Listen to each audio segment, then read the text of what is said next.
Jack. It's Casey Crosby, the co-chair of the Republican National Committee. And we've got Julie Harris, the president of the National Federation of Republican Women, with us on the call today. And we are so thrilled that you've taken time out of your most busy schedule to be with us.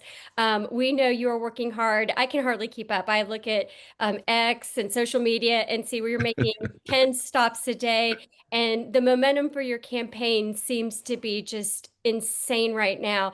And I've noticed that a lot of the polling has this at a dead heat. So I guess the first question we would have for you is give us a status update of how things are going. I mean, it sounds amazing, but let all the people we're sending this to know how things are going. First, Casey, let me say thank you to all it is the RNC is doing, and many thanks to the National Federation. Of course, under Cindy's leadership, our state federation. The federations are the best grassroots organizations there are. And so it makes the difference, right? It all aggregates and will help us deliver a win. I could not be more happy with where it is we are with 21 days of campaigning to go. And I do believe we're going to deliver a victory. You're right about all the polls, but even if there were no polls, I could tell you that all I have is 2021 to compare this to. I really thought we were going to win at 21, and you know how close we came. This one feels very, very different. The energy up and down the state is electric, quadruple the size of the crowds from 21. And when you're being endorsed by prominent Democratic elected officials, I think it says that New Jersey's ready for change. We picked up another huge endorsement last week out of Hudson County. And we've seen it before in Bergen County, Sussex County, Morris County, the heart of the legislative district of my opponent. Again, when Democrats are endorsing you, it says something about the success of our campaign and people really wanting change all across the state of New Jersey. Yeah, and from what I can tell, these are Democrats who are staying faithful Democrats, but they like Jack Ciattarelli and Jack's message. I know that that gives huge momentum to your campaign. And what do you feel like closing out is the most helpful thing that women can do across the country to help you? We want to be as helpful as we can. We want to put you over the edge, and so we're just trying to figure out how can we help you best. Hey, when you get to this point, and Casey, you've been through this a number of times, when you get to this point with 21 days of campaigning to go, it's all about turnout, turnout, and turnout. We are still the minority party here in New Jersey, despite magnificent registration gains over the last 47 and a half months. I mean, today compared to 2021, there's 100,000 fewer Democrats and 200,000 more registered Republicans. But we still are the minority party. We can't take anything for granted despite the momentum and energy that we feel. So it's all about turnout. So what I tell everybody is everyone has a sphere of influence, and don't ever underestimate the power of the personal testimonial. Tell people what's at stake, and friends don't let friends not vote. But as for your respective organizations, just continue with that ground game to remind people the importance of this election. Jack, so families across New Jersey are struggling with the highest property taxes and energy costs in the nation. And you have consistently talked about how New Jersey used to be a place where people could raise a family, start a business, and retire. Can you share with our members who will be phone calling for you in case they get this question, what's your plan to make New Jersey affordable again for working families and especially our seniors? Julie, I really believe one of the things that's differentiated our campaign from my opponent is we get specific without taking people in the weeds as to what the problems are in this state and how we fix them. We've got an affordability crisis because of property taxes and electricity bills. We're going to lower property taxes with a new school funding formula that provides a more equitable distribution of state aid to our schools. When you do that, that district is less dependent on property taxes. The more state aid they get, the less property taxes they need. And when it comes to electricity bills, we're pulling out of Reggie. The Regional Greenhouse Gas Initiative is a carbon tax policy that's failed New Jersey.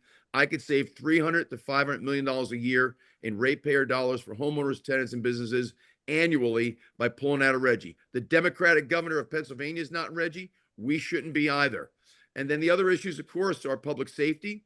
Nonviolent crime has spiked in this state because of cashless bail and because we have sanctuary cities and us being a sanctuary state. That all ends on day one of my administration. We have a public education crisis, and we talk all the time about how we need to get back to a public school curriculum that just focuses on critical life skills and leaves some of that other subject matter for home between parents and their kids.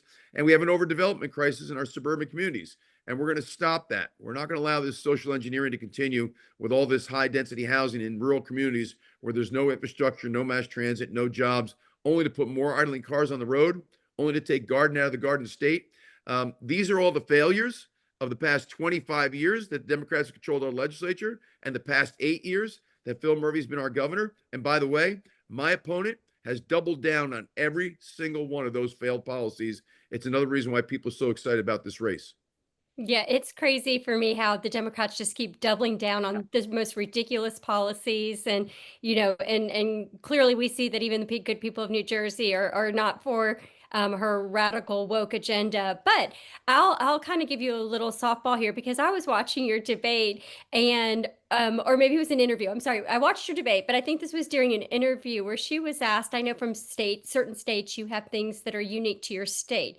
For example, in Kentucky, we are very proud of our bourbon, our burgoo, and our hot browns.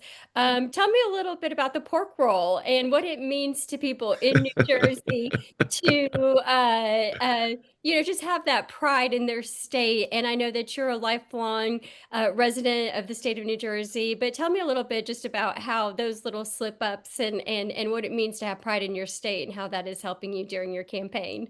Casey, she has proved time and time again that she's not from New Jersey. I mean, the other day she was on social media saying, I'm in Middlesex County. I'm going up to Burlington County.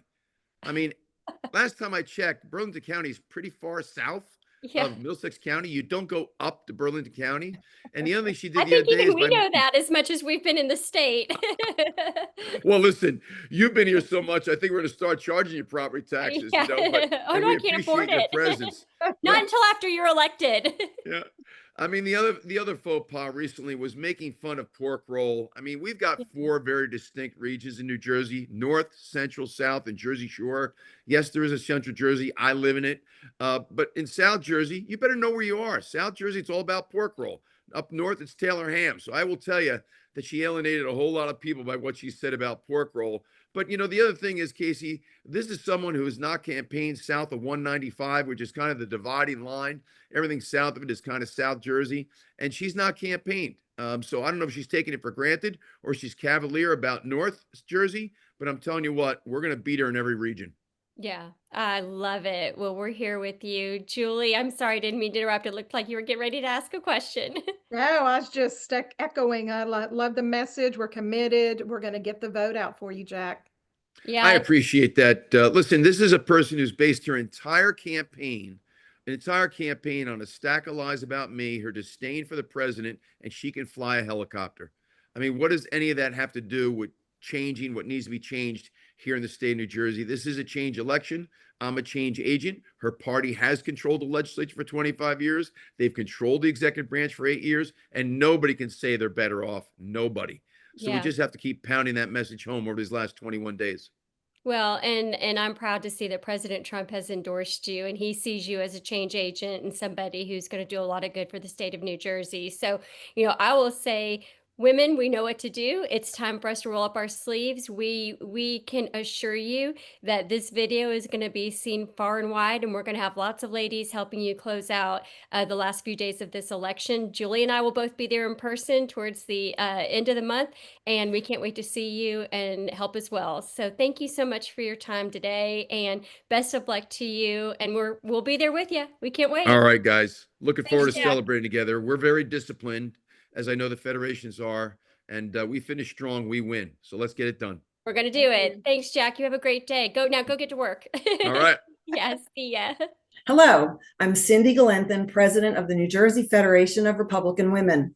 Republican women across America collectively volunteered 11 million hours, made 4 million phone calls, and knocked on thousands of doors in the last election. Now, we're asking for your help to bring that same energy to New Jersey in these final weeks before our election. I'm inviting all Republican women from across the country to join New Jersey in getting out the vote for Jack Ciattarelli and turning New Jersey red. Together, we have the opportunity to win and elect a principled leader who will fight for New Jersey families as our next governor. Please go to womenthatwin.org and sign up today. We need your help to get Jack elected.